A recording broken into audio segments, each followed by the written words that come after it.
Good day, sir. Now I want to present the introduction. Malaysia is a major player in the global palm oil industry, being the second largest producer in the world. It produces about one third of the world palm oil. The palm oil industry is very important to Malaysia economy, making out around 2.4% of the country total economy output. Most of the land used for growing palm oil is in Peninsular Malaysia, where the bulk of production happen. The bigger buyer of Malaysia palm oil are China and India, and a lot of it is also exported to the European Union. Malaysia Palm Oil Board (MPOB) is the government agency responsible for overseeing the palm oil industry in the country. MPOB main mission is to promote and formulate national objective, policies, and priorities for the benefit of the Malaysia palm oil industry. The function of MPOB is implement policies and development programs to ensure viability of the oil palm industry of Malaysia. Second is conduct research and development related to the oil palm industry. Third is license regulated and coordinated all activity related to the oil palm industry. Number four is develop, promote, commercializers, research finding, provide technical advisor service to the palm oil industry. Number five is collaborate and coordinate with national and international organizations to strengthen the oil palm industry of Malaysia. And the number six is organize training and human resource development program in accordance to the need of the oil palm industry. And the last is resource and information center of the oil palm industry in disseminating research finding and information on oil and fat. The importance of palm oil to Malaysia is increase the country export income. Palm oil supplier buy palm oil from farmer and sell palm oil to the oil mill. Palm oil mill will process oil palm, become oil and then export to external or export to another processed oil company. When palm oil mill export the processing oil will increase the national income company and GDP will be increased. Palm oil industry will attract foreign investors to invest in Malaysia to develop local infrastructure and technology. They will buy products are processed by palm oil, such as cooking oil, soap, and candle. Another important is to create the job opportunities. This is important roots in providing employment opportunity to the public. They can make job selection with their own skill in oil palm plantation, processing facility, and logistics. Farm work includes planting, tending, and harvesting oil palm. This process requires farm worker skill in modern agriculture technical to ensure high and quality yields. This job not only provide income to farm worker but also support those communities by improve their standard of living. In the palm oil factory or industry, there are job opportunities in the field of factory operations such as palm oil quality management, equipment maintenance, and safe safety. Now I want to do research for company Bandar Jago Buah in the Bai. We can see the first picture. This is the place for collect and put the palm oil food. And the second picture is the office. And the third picture is bringing tools. Bandar Jago Buah in the Bai is a solar ownership company that buy and sell palm oil food. This business was registered on 25 August 2014 and start operation on 1 January 2015. This company is located at Lot 5818 Jalan Jago 27300 Bandar Pahang Darul Mamo. The total employee of this company is below 10% and all the employee is come from Indonesia. This company also has offer a variety service such as transportation, harve- harvesting, loading, fertilizing, and cutting leaf. Now I want to do the another research talk about the owner of Pendajago Puasawi in the Vice. The owner is Dipauki. She birthed on 2 December 1976 at Kota Baru, Kelantan. During the 22 May 2024, researchers Yi Hengzhou, Ye Qiuhong, Parminder Singh, and Wong Chunsen are visiting the company Pendajago Puasawi in the Bike for first-hand experience and insight. The owner share her company vision is to become a key leader in a sustainable, innovative, and responsible palm oil industry and contribute to local and global communities' economy, social, and environmental well-being. And the mission of company is to get a lot of profit, take care of the welfare of the employee while working, and increase the level of economy over the years. Good morning, sir. My name is Hong Shasha and my check number is 820692. Next, we move on to our operation analysis of Benda Joko Boss Survey Enterprise. So let's start with the production process. Benda Joko maintains their fields with regular pruning, weeding, and fertilization to ensure healthy trees and high quality yields. Harvesting is done manually to prevent bruising using sickles and chisel tools. Timing is also crucial, with the optimal harvest period being 14 to 20 days post ripening for maximum oil extraction. Next is procurement. Quality control is key, with regular checks on the ripeness, size, and health of the fruit bunches. Benda Joko has built trust-based relationships with smallholders and large plantations to ensure a consistent supply of quality FFBs. Fair trade practices are also emphasized, with fair pricing and support for sustainable farming. Moving on to distribution, effective logistics management ensures timely transportation and maintains FFB freshness. Storage facilities are strategically located to minimizing spoilage, ensuring fruits are processed on time. For certain products, cold chain management is used to maintain quality during transport. Now, let's discuss marketing. Benda Joko is expanding into new international markets and participates in trade shows and maintains an online presence. Their branding emphasizes quality, sustainability, and ethical practices. Customer engagement is active through social media and trade shows, with feedback being actively solicited. Benda Joko adheres to RSPO standards to certification and compliance. Lastly, Benda Joko leverages modern technology in both harvesting and processing. Merchandise tools and high-tech extraction machines are used alongside precision agriculture with drones and satellite imagery. Sustainability practices include using organic fertilizers and integrated pest management. Automation and advanced data analytics enhance efficiency and optimize logistics. They are also incorporating renewable energy, such as solar power, to reduce their carbon footprint. My name is Jeju. My memory number is 8288072. Now I want to present the management matrix. Management matrix refer to the innovation and working methods that management used to improve the effectiveness for work system. It can ensure the creating and position work environment, organization, effectiveness, and everyday strategy growth.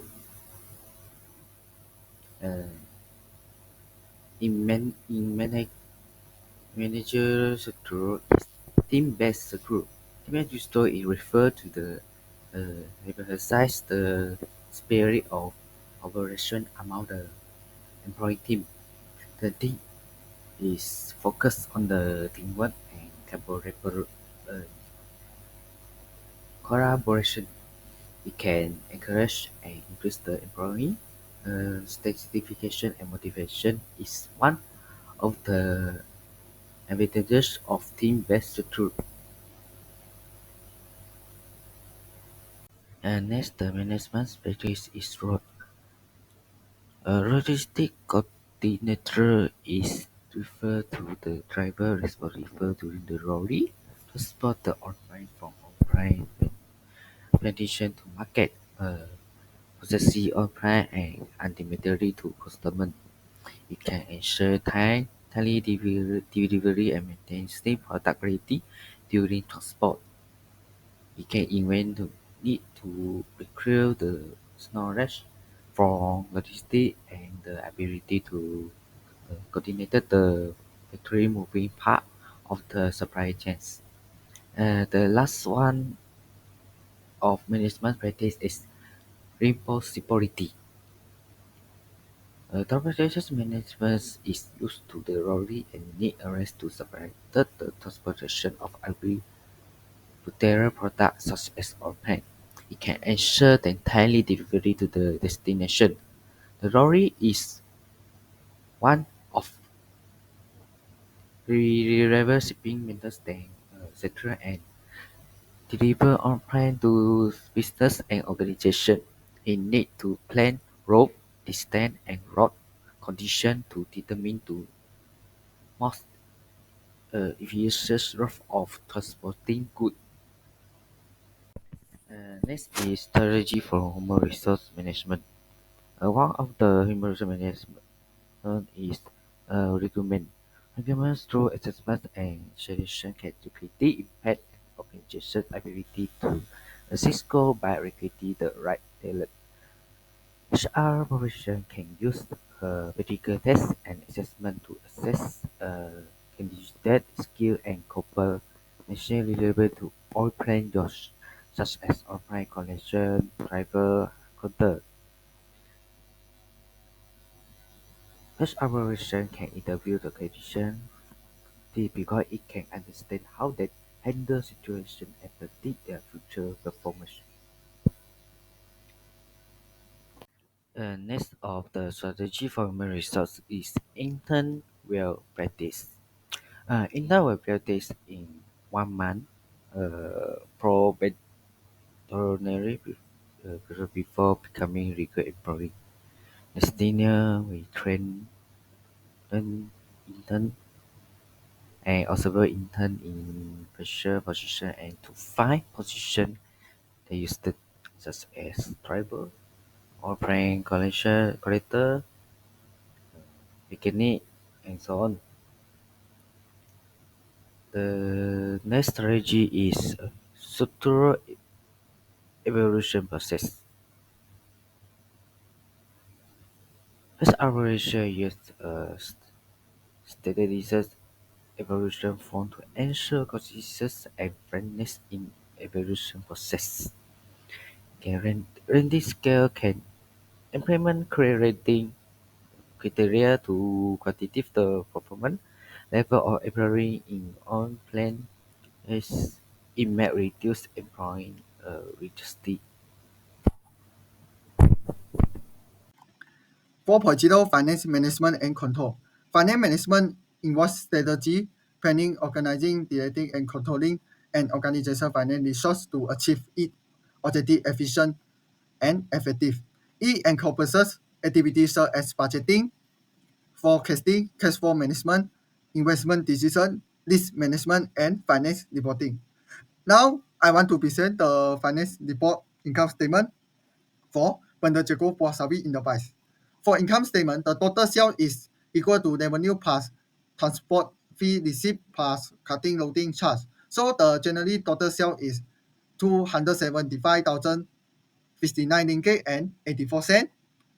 February is 327,796 ringgit and the March is 390,671 ringgit 63 cent. The total cost of goods sold is equal to cash purchase plus credit purchase. So the total cost of good for January is 216,374 ringgit and 66 cent. February is same with March. It is 251,396 and 16 cent. To find the core profits, formula is total sales minus total cost of goods sold. So cost profit for January is 58,685 ringgit 18 cent and increased to 76,399 ringgit 84 cent in February and then decreased to 68,275 ringgit and 47 cent in March.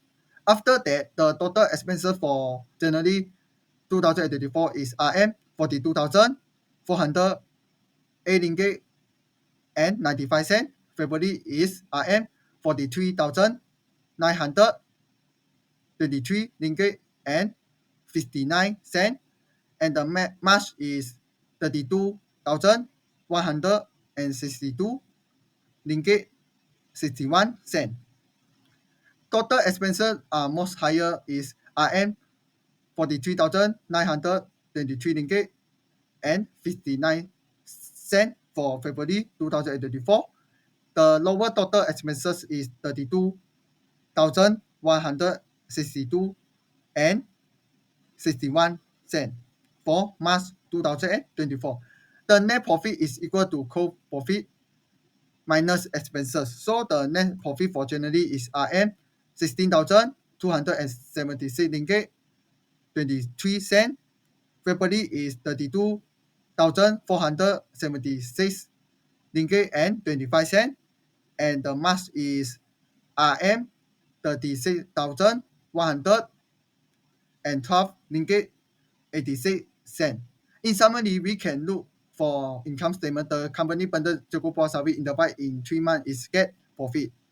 Now we look to the finance position statement.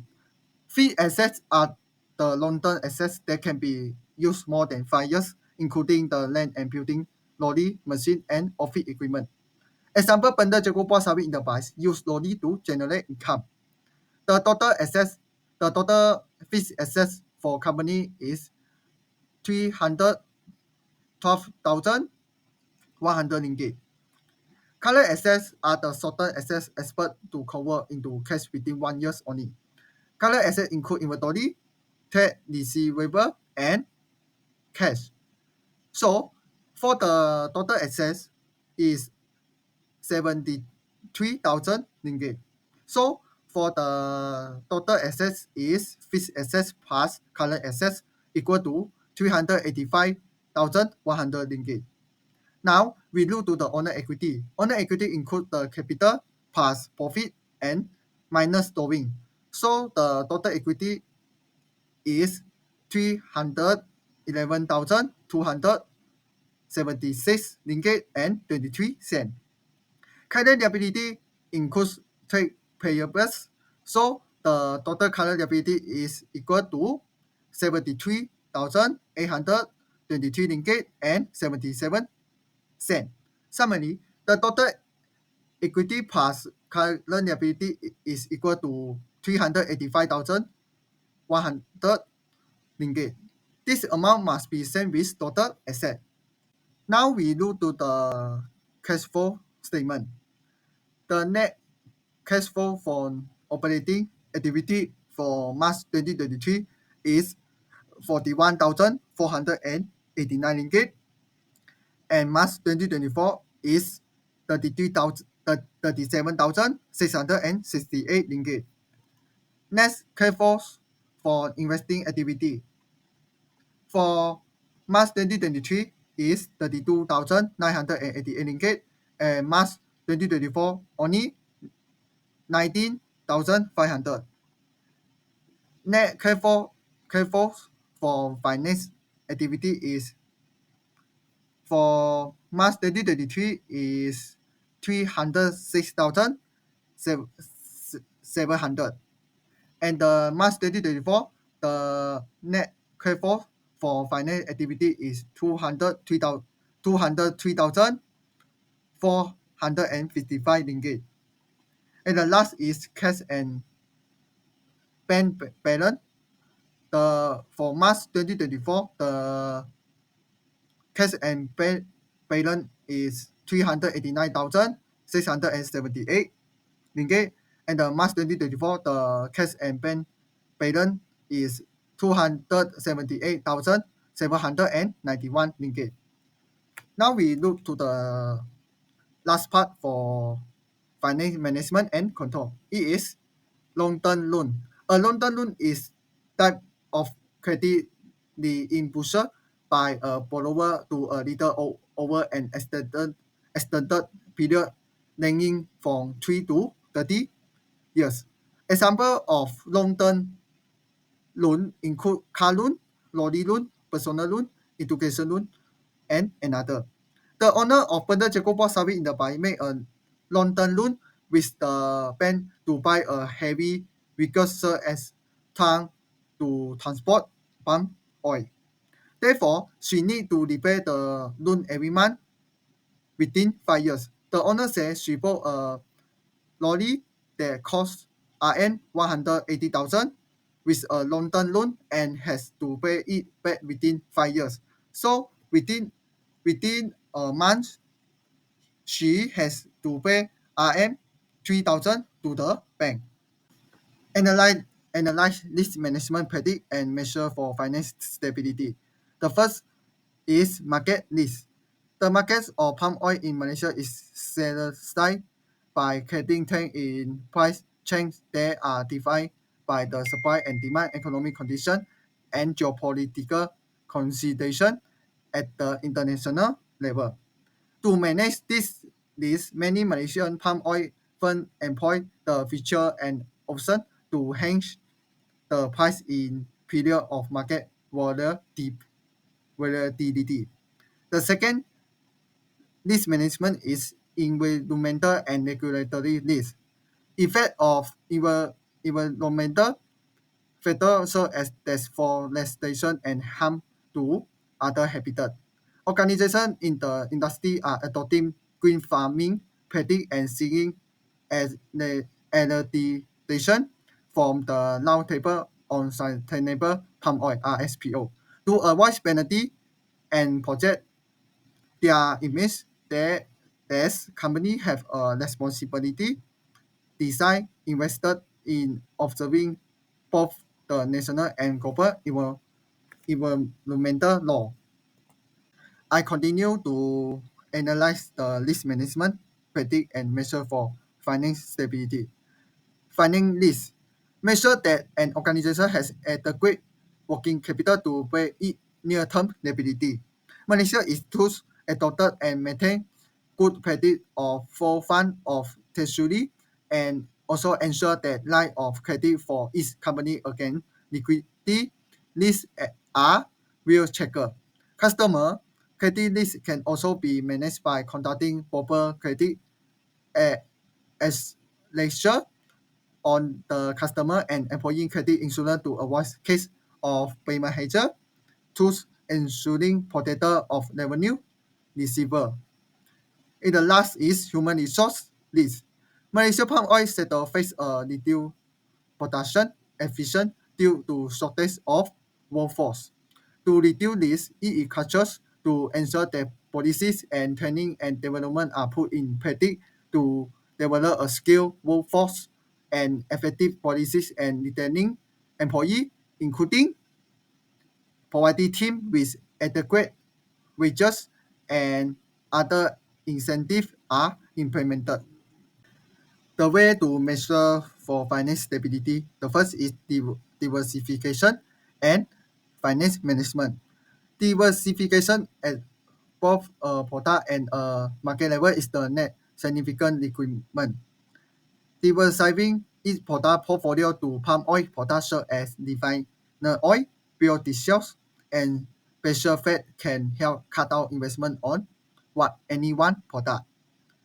Diversifying geography can help reduce exposure to a particular economic slowdown or an unfavorable regulatory environment in the region.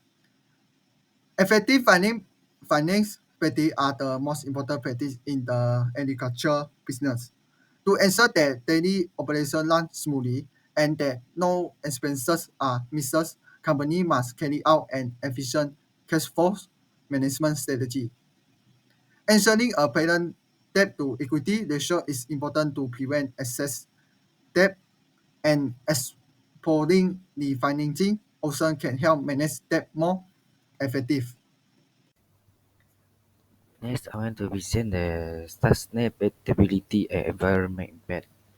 Increased business in the tier toward sustainability perform a cross analysis of the method in which the national economy resources are currently in use. The environment and social impact have already been calculated. In several fashion practices, it refers to non-deforestation, non-pay, and non-exploitation policies meant to ensure no developers protect business and ensure fair treatment for worker and community. Again, to promote the protection of critical ecosystem, it can make the on-ramp precision soil and water conservation. The work the next is the worker implement plan cover to reduce source resorption and can minimum to use the water and product water inequality. Water management is one of the sustainability and very impact. It refers to the corresponding economy. Packing sales and fabric can be repurposed of bioenergy of use as raw material in auto industry. The imperial food waste and other biomass waste can also be used as organic fertilizers to assess source facility and structure. It can improve the resource, reduce the negative effect on the environment, and support the long-term viability of opium production. The next is environment impact mitigation.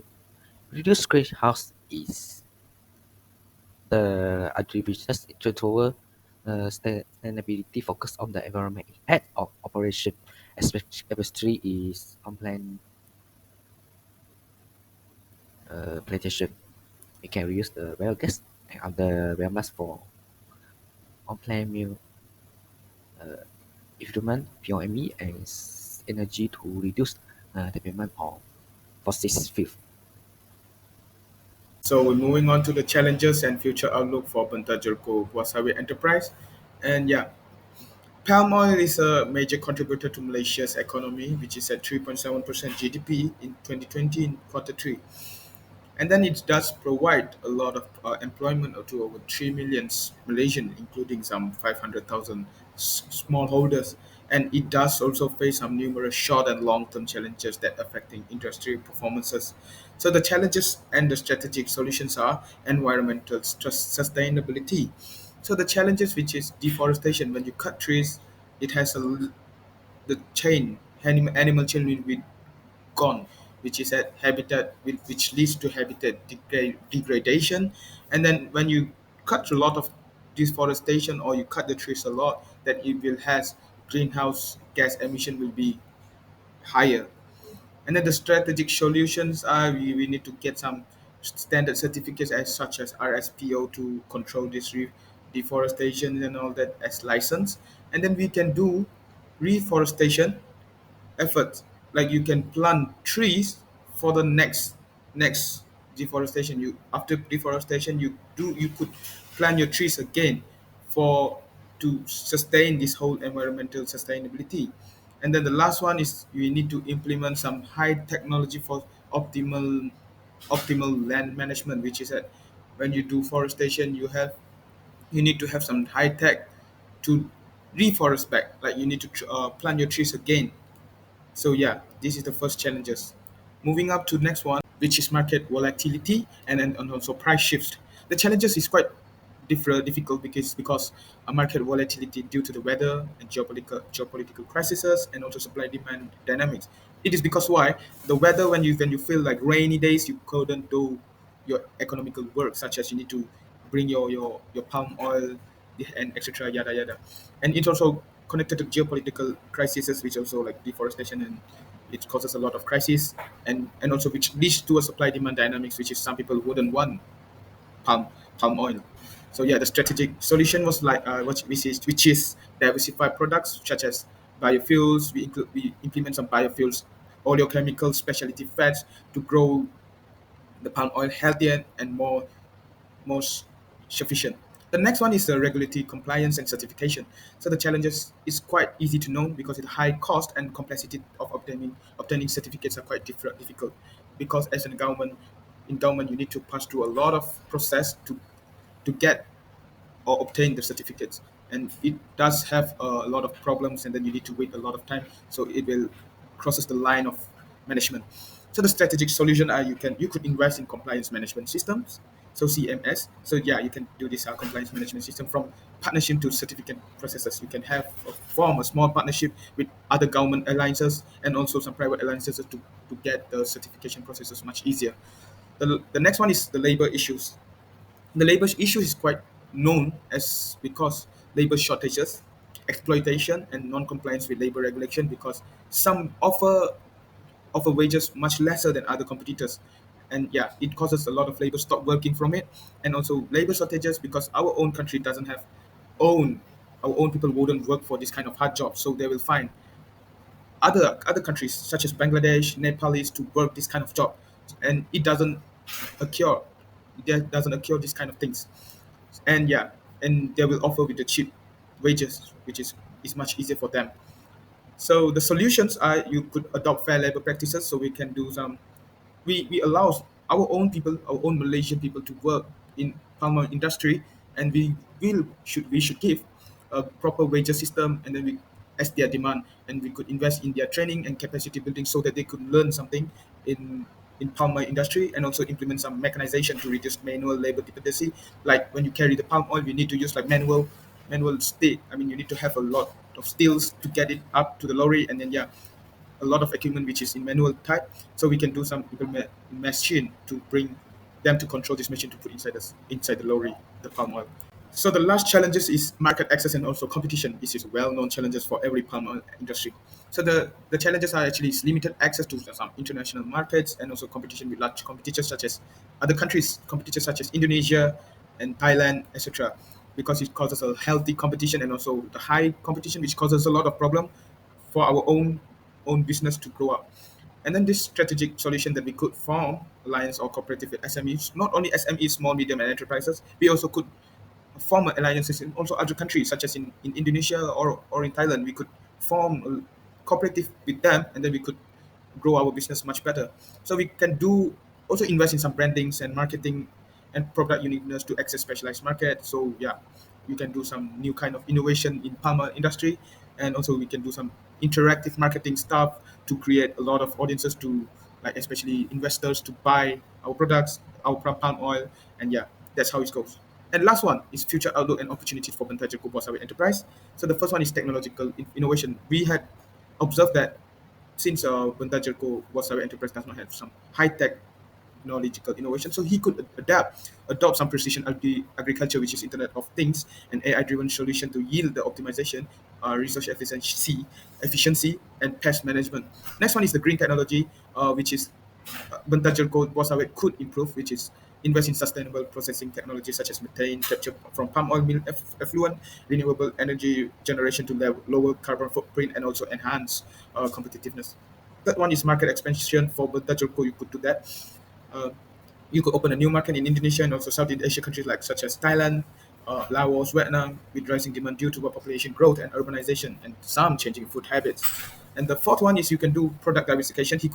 This company could expand their product lines to include value-added derivatives, which is such as biofuels, nutraceutical. I mean, I'm not pronouncing it right. It's nutraceuticals, cosmetics to align with market trends and consumer preferences for sustainable products. The last one is like Vantagerco was our enterprise could form a strategic collaboration with stakeholders, so that the business will be grow much bigger and much wider scope. Such as he could do like include farmers, processor traders, and also NGOs.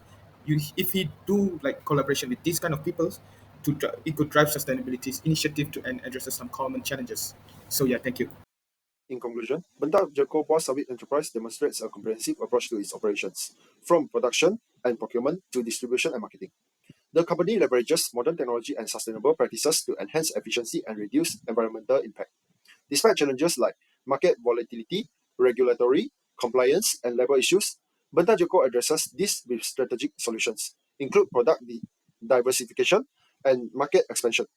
Their commitment to innovation, sustainability, and effective management practices ensures they remain competitive and poised for future growth. The enterprise is well positioned for a promising future in the palm oil industry.